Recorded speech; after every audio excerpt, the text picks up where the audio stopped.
craving for this gata for quite a while now, and since I was making, I thought I might as well make a video.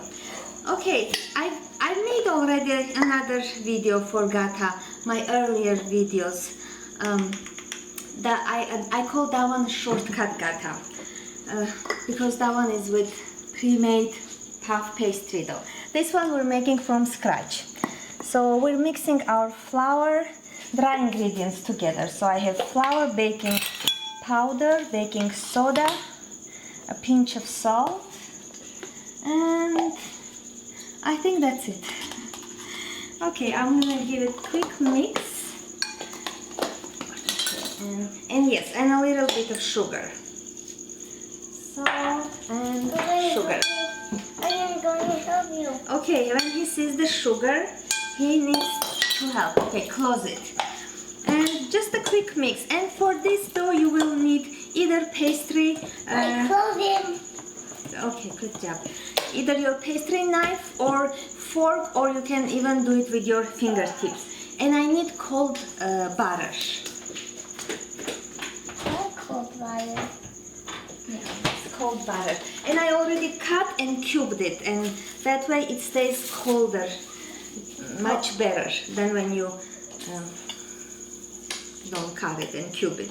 Okay, I'm going to mix this into a coarse mixture, and then I'm going to add my wet ingredients. So this will take me probably a minute or so.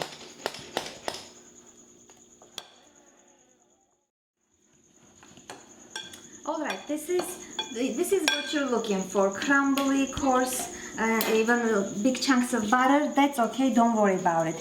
It will all straighten up. As for the wet ingredients, as we call them, wet ingredients, liquids, I have mixed sour cream and plain yogurt, Greek yogurt, and try to use full fat.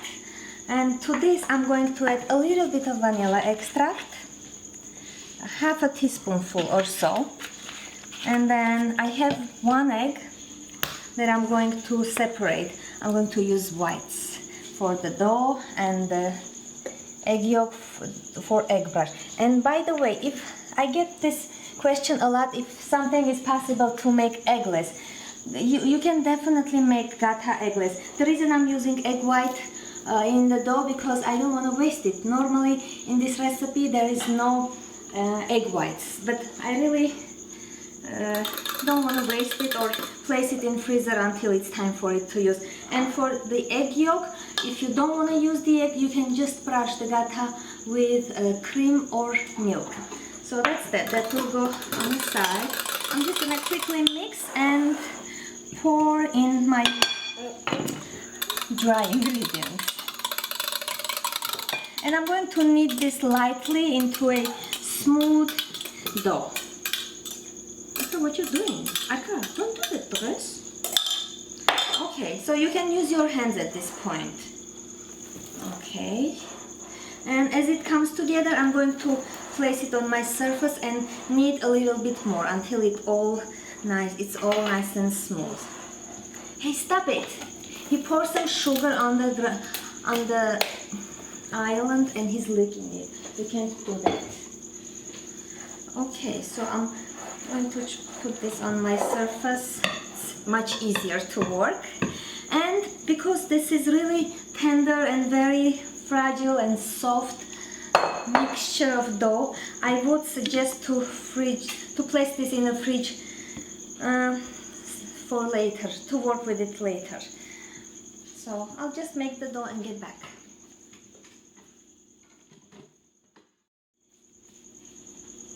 You don't want to over knead or overwork the dough. Just slightly bring it together, and just as long as it comes together, it's ready. And I'm going to split this into two portions, equal portions. And because I really like it to get cold faster, I'm gonna make it kind of flat and then rectangle shape, because I'm going to roll it into rectangle. And I find that it's much easier to roll into desired rectangle shape when it's already frozen in that shape. So that's my opinion. Okay, so I'm just gonna flatten, give it a shape, place it in my tray, and I'm going to place this in the fridge about 25 to 30 minutes. This is the fridge right there. Yeah, and the fridge is right there, in case you didn't notice. Okay, so I'll see you in a little bit. We'll make the filling while this is resting and getting cold. Just cover it.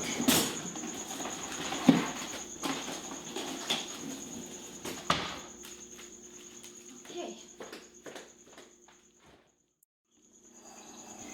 As for the filling, you may already know how gata filling is made, but this time I want to make it with some chopped, toasted and coarsely chopped walnuts and pecans. If you don't like either of them, just make it plain filling or make with walnuts or with pecans, so the choice is yours. I like this both mixed together.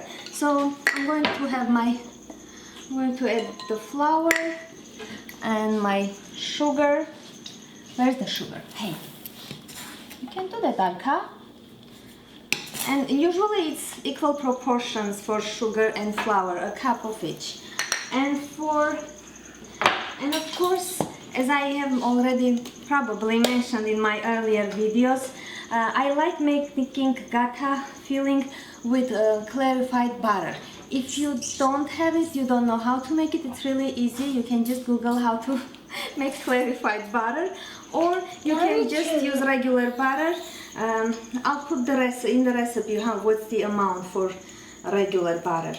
So I'm adding 1.5 tablespoon room temperature clarified butter, and I'm just gonna quickly mix it with my hands. And as you see, the filling is pressing together firmly. When you press in your palm, it means it's ready. So this one doesn't look ready. I'm just gonna quickly mix this, add my walnuts or the nuts, and I should be good to go.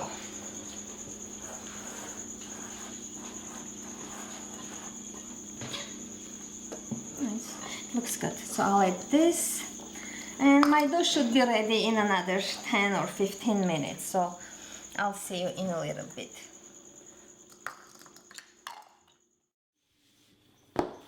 The dough has been resting about 25 minutes, but make sure to leave it a little bit longer, that way you'll work with it easier. And I'm going to stretch this out about 16 to 9 inches long.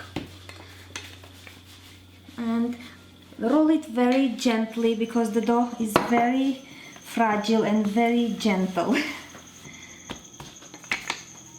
And I forgot to mention, as always I forget something, in the filling you can also add some cinnamon or clove powder, any spice you really like or you prefer.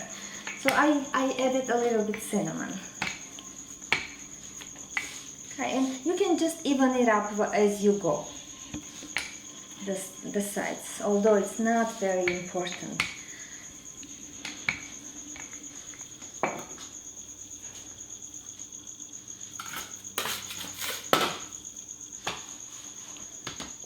It's almost ready, and use minimum amount of flour. You don't want to end up with stiff and dry dough. Okay, I think this is okay. Alright, and I'm going to use half of it for one and half for the other one, and sometimes I also leave it plain, add walnuts and spices to one portion of filling, and the other one I make it plain. So that's just a simple idea. Okay, and we need to roll this out into a long shape.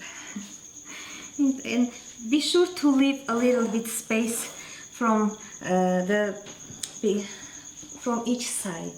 Okay, I did it. Okay, and just gently roll it as even as you can. And because the temperature is very high these days, the dough starts melting and starts crumbling a little bit. So I may put this in fridge for another 20 minutes, because I find when it's cold, it cuts through very evenly and so much easier. So I'm going to place this in fridge a couple of more minutes just to make it cold enough to slice.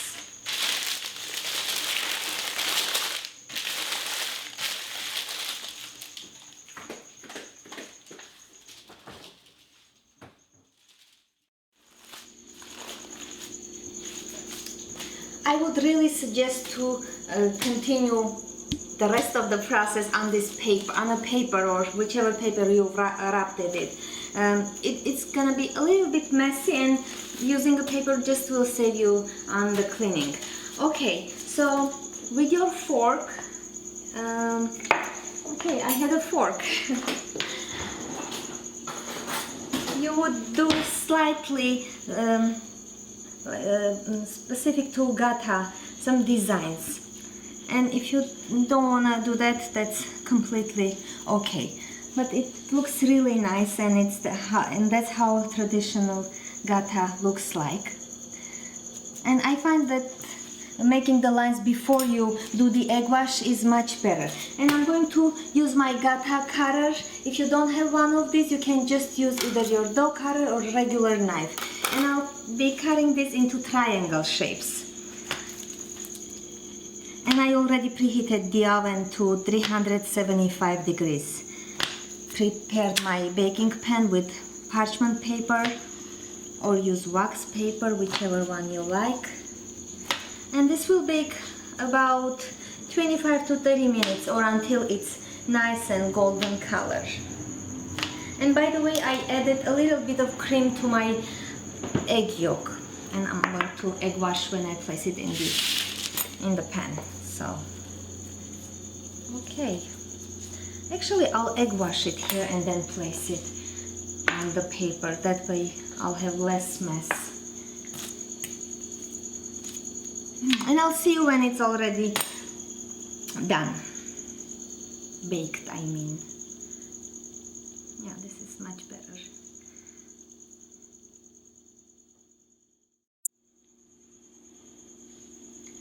This will be the final look, and they look gorgeous, golden.